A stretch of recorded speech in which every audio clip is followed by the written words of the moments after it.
Now, just before I explain how I load my mats into my Brother SDX 1200 machine, I just want to point out some important facts about the roller that I have noticed. So this is your roller bar mechanism, and you'll see on the left there's a little black roller, and on the right another little roller. Now what happens is we pop our mat into the machine and we press it up against this bar.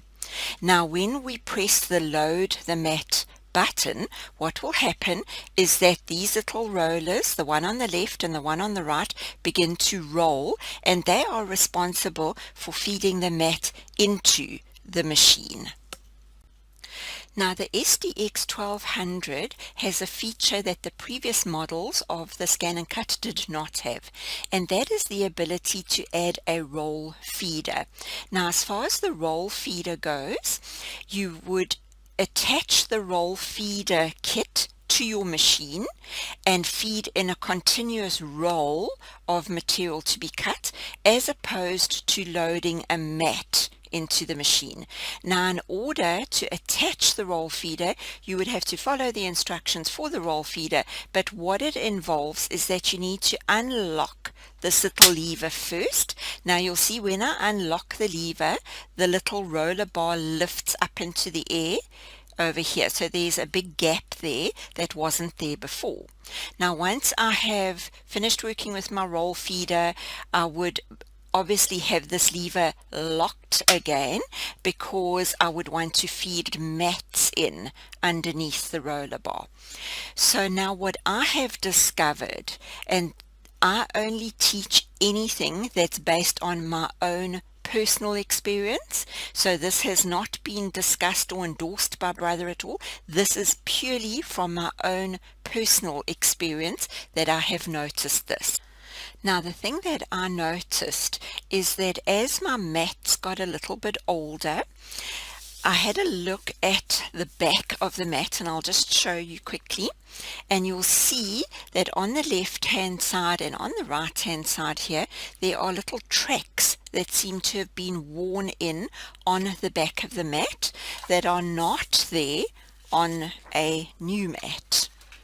So what I realized is that because those little tracks are being worn into the mat for some reason, and obviously it's to do with being able to add a roll feeder attachment to this machine, the roller on the right seems to pull the mat in more strongly than the roller on the left, and that's why it tends to pull the mat in skew, and it pushes the right hand corner into the machine, and the left hand corner hasn't quite caught up with it yet, so it feeds in skew. Now that is when I realized that it's not really a problem, because it's just a matter of guiding the mat in and holding the mat while it gets fed into the machine, just to compensate for that. And since I've been doing that, I haven't had one single problem. So it's important, and I'm going to show you now how I load my mat, but it's very important that you guide the mat in, because this roller does seem to feed the mat in, as I mentioned, a little bit more strongly than the roller on the left. Now just before I load my mat, I just want to push the load the mat button, because I want you to notice what happens to the rollers when I do that. So I press load the mat, and you'll see that the rollers start to rotate very slowly.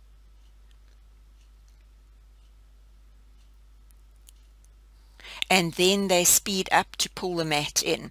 So now what we do is we use that initial loading or rolling very slowly to get our mat lined up, because once it's lined up and you hold it in position and you feed it in, when it speeds up, then there's no problem at all with feeding the mat in straight. So here I have my mat ready to load. So what I need to do is make sure that the edge of the mat is lined up between the guide on the right and the edge of the mat on the left is lined up along the guide on the left. So make sure that it is in straight and in between those two guides. The next thing you're going to make sure of is that you push it in straight, and I always put my finger on this little arrow and I push it up so that it's pushed in from the center. So now I can see that it is perfectly straight, and I make sure, and I give it a gentle nudge, and I make sure that it is lined up against this bar and it's perfectly straight. Now that I'm happy that my mat is in straight, I'm going to put my left hand on about the 2-inch or 6 centimeter marking, and the same with my right hand on the right hand side of the mat. So I just make sure that it is bumped up against that bar, and then when you press the feed the mat button, it's going to start off slowly and it's going to roll forward and it's going to grip the mat and pull it in, and then it's going to speed up. Now during that process, just make sure that you are applying gentle but firm pressure to the mat on the left and on the right side of it.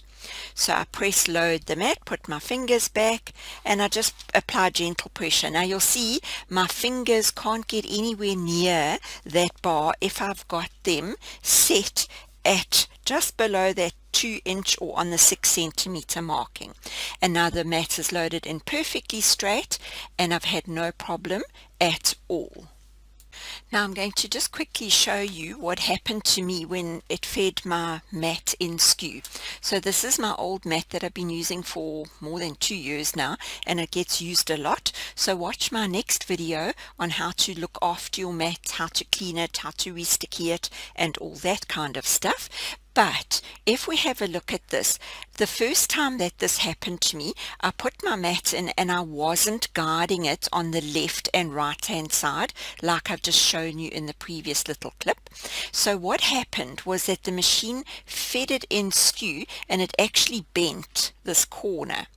So if that does ever happen to you, always press your emergency stop button and then the machine will stop, and then you'll be able to press unload the mat and you'll be able to pull the mat out. Now when you pull it out very gently, and also make sure that once you've pulled it out that this little black roller on the right hasn't moved, because if you pull the mat out viciously, then this little black roller can move slightly to the left, and then that will cause problem with any future feeding. So always make sure that it is pressed up against this little white bar and that it is locked in those slots. Now to do that, first unlock the little lever on the right and then gently ease that back into position and relock it.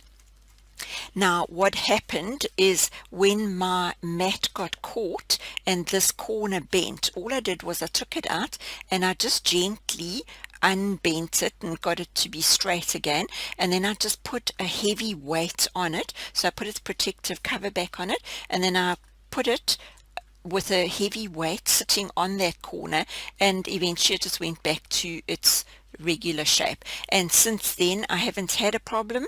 But as I say, I haven't had a problem because when I load the mat, I first bump it up using the little arrow so it goes up against the bar, then I put my left hand on the left hand side, right hand on the right hand side, press load the mat and gently but firmly guide it in. And since I've been doing that, I have had not one problem of a skew mat or a mat being fed in skew. And the other thing is that it's been the same on every single mat. So whether I'm using my scanning mat, my low tack mat or my standard mat, it works perfectly every time.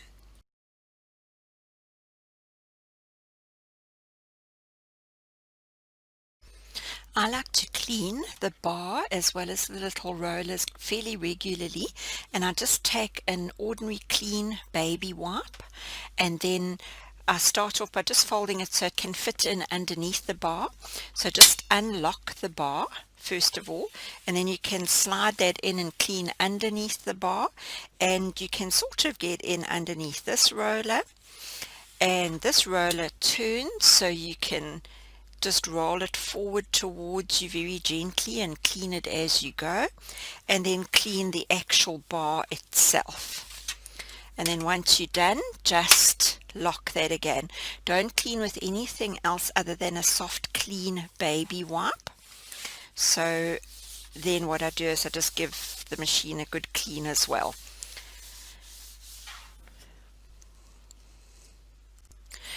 And once I've cleaned the roller bar as well as the rollers, I also like to just take my blade out at the same time, and this I do even more regularly than cleaning the rollers, and that is take the blade holder out and unscrew it completely, and then take this part of the blade holder and just tap it on a work surface, just to make sure that if there are any little bits and pieces that might have got caught up in there, that they get tapped out. Then I take my baby wipe and then I just gently, but you must be very careful when you do this because the blade is very sharp, I just gently clean the tip of the blade as well. Be careful not to damage the spring though. And then the other thing that I do every now and again is I just take an earbud that's been dipped in a bit of acetone, and just on the very tip of the blade I just run the earbud over that, and the reason being is that often glue will build up on the blade and then it won't work as efficiently as it should, so the acetone will just strip the glue off of the tips of the blade. And then once you're done, you just screw the little bottom cap back on until it can't go anymore, and then it's ready to cut again.